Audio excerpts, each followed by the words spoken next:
আসসালামু আলাইকুম। আজকে চিকেন চিজি পাস্তার রেসিপিটা আপনাদের সাথে শেয়ার করছি। ঘরোয়া উপকরণে খুবই সহজেই কিভাবে এই পাস্তাটা তৈরি করছি তাহলে দেখে নেওয়া যাক। চিকেন চিজি পাস্তা বানানোর জন্য চুলার জালটা হাই আঁচে রেখে চুলা একটা সসপ্যানের মধ্যে পরিমাণ মতো পানি গরম করে নিলাম। তারপর 4টা টমেটোর পেছনে ছুরির সাহায্যে একটু কেটে টমেটোগুলোকে পানির মধ্যে দিয়ে দিলাম। এবার 7 মিনিট সময় নিয়ে টমেটোগুলোকে সিদ্ধ করে টমেটোগুলোকে পানি থেকে উঠিয়ে ঠান্ডা করে টমেটোর গায়ের খোসাটাকে ছাড়িয়ে ব্লেন্ডারে ব্লেন্ড করে নিতে হবে। আবার চুলায় একটা সসপ্যান বসিয়ে চুলার জালটা হাই আঁচে রেখে সসপ্যানের মধ্যে পর্যাপ্ত পরিমাণ পানি গরম করে পানির মধ্যে তেল আর লবণ দিয়ে নেড়েচেড়ে মিশিয়ে নিচ্ছি।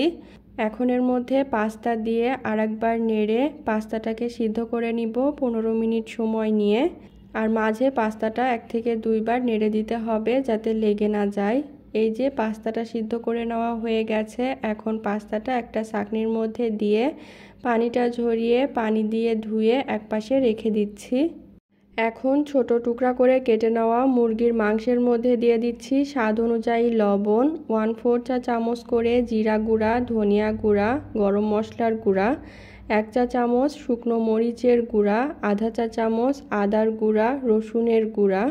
এবার সব কিছু একসাথে নেড়েচেড়ে মিশিয়ে নিতে হবে।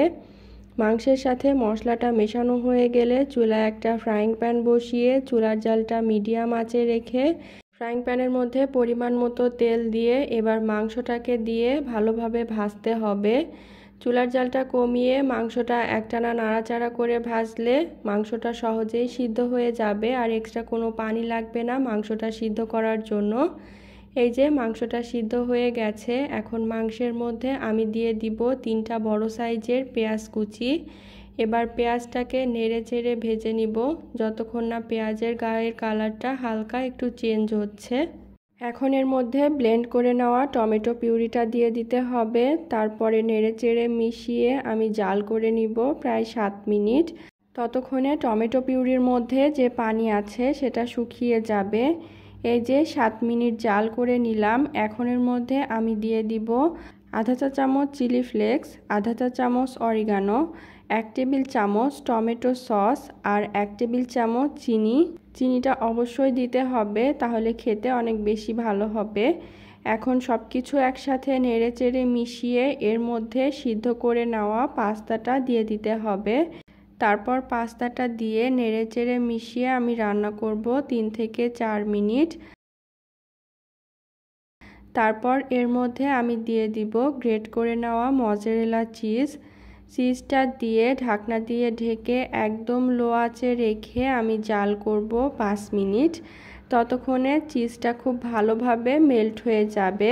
5 মিনিট পর আমি ঢাকনাটা উঠিয়ে নিলাম। এই তো চিকেন চিজি পাস্তা একদম পুরোপুরি তৈরি হয়ে গেছে। এখন আমি পরিবেশন করে নিব। আজ এ পর্যন্তই। আশা করি আজকের ভিডিওটি আপনাদের কাছে ভালো লেগেছে। ভিডিওটি ভালো লাগলে অবশ্যই চ্যানেলটাকে সাবস্ক্রাইব এবং পেজটাকে ফলো করে দিবেন আর ভিডিওতে একটা লাইক দিয়ে দিবেন। আল্লাহ হাফেজ।